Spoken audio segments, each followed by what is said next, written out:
अनुभवी ज्ञानाला आधुनिक तंत्रज्ञानाची जोड, तत्पर उपचारांना माया ममतेची जोड. हे आहे कोल्हापुरातील Sai Sparsh children's hospital. Doctor Venkatesh Tarkasband, doctor Vijay Gawade आणि डॉक्टर अमोल गिरवलकर यांचा प्रदीर्घ अनुभव आणि बालरोग क्षेत्रातील प्रावीण्य यामुळे साई स्पर्श हॉस्पिटल आहे 0 ते 18 वयोगटातील बालकांचं आरोग्य जपणारं विश्वासार्ह हॉस्पिटल.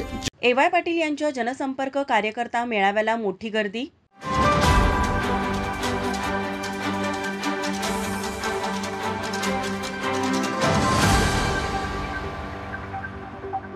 राधानगरी विधानसभा मतदारसंघातील ए.वाय. पाटील यांच्या गटाच्या कार्यकर्त्यांचा जनसंपर्क कार्यकर्ता मेळावा झाला. या मेळाव्यास मतदारसंघातून मोठ्या प्रमाणात कार्यकर्ते उपस्थित होते. आगामी विधानसभा निवडणुकीच्या पार्श्वभूमीवर पाटील यांच्या कार्यकर्त्यांनी जनसंपर्क कार्यकर्ता मेळाव्याचं आयोजन केलं होतं. या मेळाव्यात कार्यकर्त्यांसमोर आपल्या भावना आणि अपेक्षा व्यक्त करताना ए.वाय. पाटील म्हणाले, गेली 10 वर्ष तुमच्या अपेक्षा या तालुक्याचा आमदार एवढा माताच्या रूपात व्हावा, तरी निश्चितपणे या तालुक्याचे अनेक प्रश्नांची मागणी त्या तुमच्या समाजाच्या अपेक्षा. मी निश्चितपणे उद्याच्या काळामध्ये तुम्हाला आमदार केलं तर निश्चितपणे या तालुक्याच्या अनेक अपुऱ्या अपुऱ्या प्रश्नांची मागणी राहणार नाही. या कामाचा विश्वास तुम्हाला या ठिकाणी बरेच लोक सांगतात की हे केलं मी हे करणार आहे, ते केलं मी ते करणार आहे. आता माझी महाराष्ट्र सरकारला एक विनंती आहे,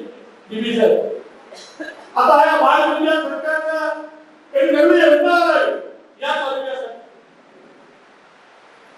काय नवीन? लाडकी बरोबर लाडका कॉन्ट्रॅक्टर योजना या तालुक्यासाठी या सरकारने आणावी. या कॉन्ट्रॅक्टरचं एक कल्याण सांगतायत आम्ही विकास केला, एवढा निधी आणला तेवढा निधी आणला. मला एस.के. पाटील म्हणतात तुम्ही केव्हा बोलतच नाही.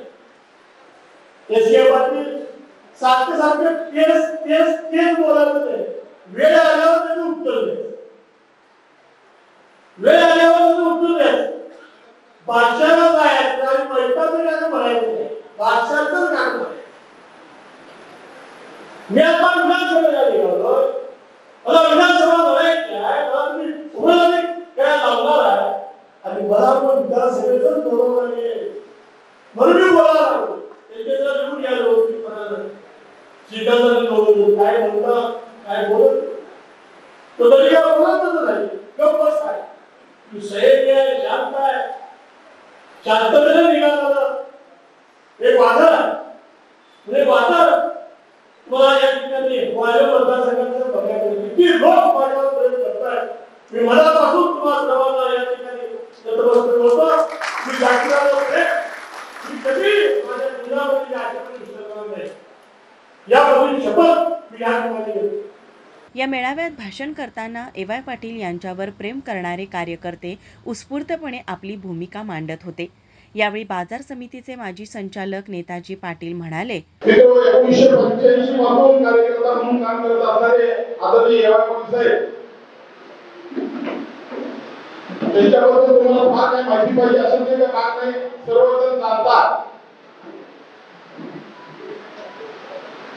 95 ला त्याला बँकेचे संचालक झाले आणि त्यापासून त्यांची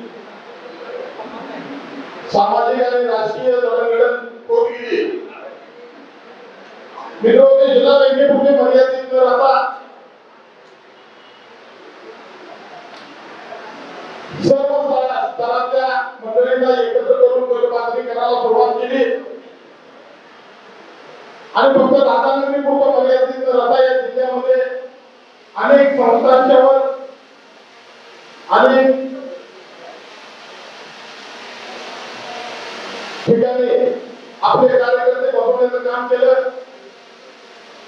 देवासाहेब म्हणजे कार्यकर्ता बनवण्याची फॅक्टरी आहे.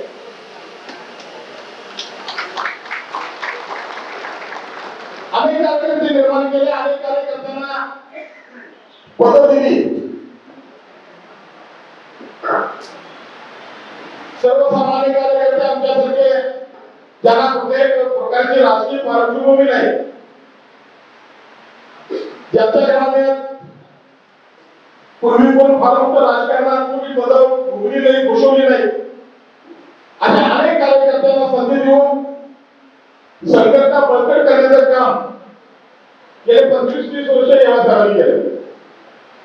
निश्चितपणाने या राधानगरीमध्ये 3 धरणं आहेत. त्या धरणांच्या आजूबाजूला खूप मोठं काम करण्यासाठी संधी आहे. धरणाचं शिशुरीकरण झालं पाहिजे. धरणग्रस्तांचे प्रश्न अनेक वर्षापासून प्रलंबित आहेत. त्या प्रश्नाला हात दिला नाही, औद्योगिकीकरण झालेलं नाही. आणि अशा परिस्थितीत एवढ्या साहेबांच्या सारखा सर्वसामान्यांमध्ये मिसळला कुठलाही कार्यकर्ता आला, सर्वसामान्य कार्यकर्ता असू दे, कुठल्याही गावातून आला, वाडी वस्तूतून आला तर तो रिकाम्या हाताने कधी परत गेलेला नाही. निश्चितपणे एखाद्याचं काम नाही झालं तर त्या कामासाठी सतत प्रयत्न करणारा नेता म्हणून यावासाहेबांच्याकडे यावेळी बघितलं जातं. आणि मग असा कामाचा माणूस आपल्याला आमदार पाहिजे का नको हे तुम्ही सर्वांनी ठरवायला पाहिजे. तुम्हा सर्व मंडळींना विनंती आहे की येणाऱ्या काळात राधानगरीमध्ये शिवाजीराव पाटील आपल्या मनोगतामध्ये काही विश्लेषण करतील, पण अलीकडच्या काळात 30 वर्षात राधानगरला प्रतिनिधित्व आहे आणि आज आपल्याला संधी मिळणार आहे एवढ्या साहेबांच्या रूपानं. त्या संधीचं निश्चितपणाला आपण सर्वांनी सोनं करूया, सर्वांनी एवढ्या साहेबांचा हात बळकट करूया. कोणत्याही परिस्थितीत यावेळी राधानगरी विधानसभा मतदारसंघात बदल करायचा, एव्हाय पाटील यांना आमदार करण्याचा अनेक कार्यकर्त्यांनी या मेळाव्यात आपल्या भाषणातून निश्चय व्यक्त केला. मेळाव्यास मतदारसंघातील प्रमुख कार्यकर्त्यांमध्ये शिवाजी पाटील, युवराज वारके, महादेव कोथळकर, संदीप पाटील, अमर पाटील, बबन जाधव, राम इंगळे, चंदर पाटील, सुरेश देवर्डेकर, एन.डी. पाटील, यू.डी. पाटील, प्रकाश पोवार, वैभव राठोड, संग्राम देसाई, आपासो अब्दार, नामदेव चौगले यांच्यासह मतदारसंघातील कार्यकर्ते मोठ्या संख्येनं उपस्थित होते. कॅमेरामन नाज अत्तारसह अमृता पवार, माझा महाराष्ट्र न्यूज, कोल्हापूर.